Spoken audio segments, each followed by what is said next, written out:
o teşe urod bir nişkovdu. Buca ki diyon tadı işte uzabi er. Şimdi onu Kohanı da belirse. Ama yok bere hamiye bejim şunu. Nov ino bejim. Ya her şey berancı bejim.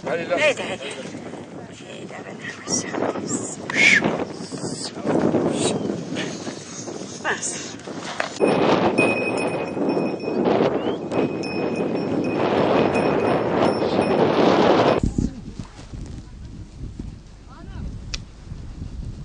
Belirtiye ve nakhaşi ama aniden sağlam şevket çıtın evarın düseke am düseke konuşacak kendisi çora mirard ben 45 ay nakhaşın همه چی وزومه خودی کلا صد کلا وزومه یه مخواد 10 پازی میمونه یه بره سازی چوا 150 چوا هیچ آیدا تالیل مالی لگرده هیچ نتیجه بو من نگوتنه من بینم دن ماکینه در علاج من اما علاج چه منفعت علاج نودتی ایشا چیزی بهم نزونن پازی من همه نخواست پازی من های من 20 پاز زومه 10 پاز مسرجه که گوشته وجی من همه ها نه ها تخاره هم نخواشی ها نزونن مطلب دولت وطنه را که بو مبرکت هم نخواشی پازی خواب زونن تون هوا چند ساله و هچی نبیاد تازه ای ساله تشتو همه دیتیه بلرشتی و آتش و پازı çed bitin pas kelircidin aniden tükevdi. Yaylada böyle 3 tane sürümüz var. 3 tane büyük bir hayvan. Koyun 3 tane de kuzudur.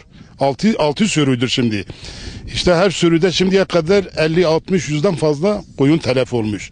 Ha bunun hastalıkları da bilemiyoruz. Eti yiyilmiyor. Etin ne olduğunu millet korkuyor. Hatta sütten de korkuyor. Mesela peynir zamanıdır. Koyunun da verim zamanıdır. Mesela peynirdir, yağdır, süttür. Onları da almadıktan sonra köylü perişan oluyor. Sütten peynirden biraz tehlikeli olabilir. Eğer bu hastalık olursa yarın süt kaynıyor 90 derece kaynayabilir. Ama peynir kaynamıyor.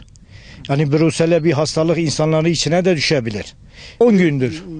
10 gündür bak 20 gündür yaylaydayız bu 10 gündür. Ya 5000 var 5000 falan var. Evet. Hapazı o hana hoş kabeten. Khuyim ben çeten. Hamu hali hatiya. Lebo hayvanı bu manamı. Şimdi şöyle hastalıktır. Görüyorsun. Banyo da yaptırmışız. Bir evindir. Evet bu bir evindir. Her evde yani her koyun sahibi böyle 5, 6, 10, 20 getiriyorlar. Akvaşı kâdyanı hayvanı memnun olsun akvaşıya. Lebo hayvanı bu manamı. Matvetin aliyet devleti ve avaki ve yardım ki yon تداویه که بیت به حالت و حیوانه ام گناه برای بچوکی من نفیس من همه حیوان فت کرد و پازه فت کرد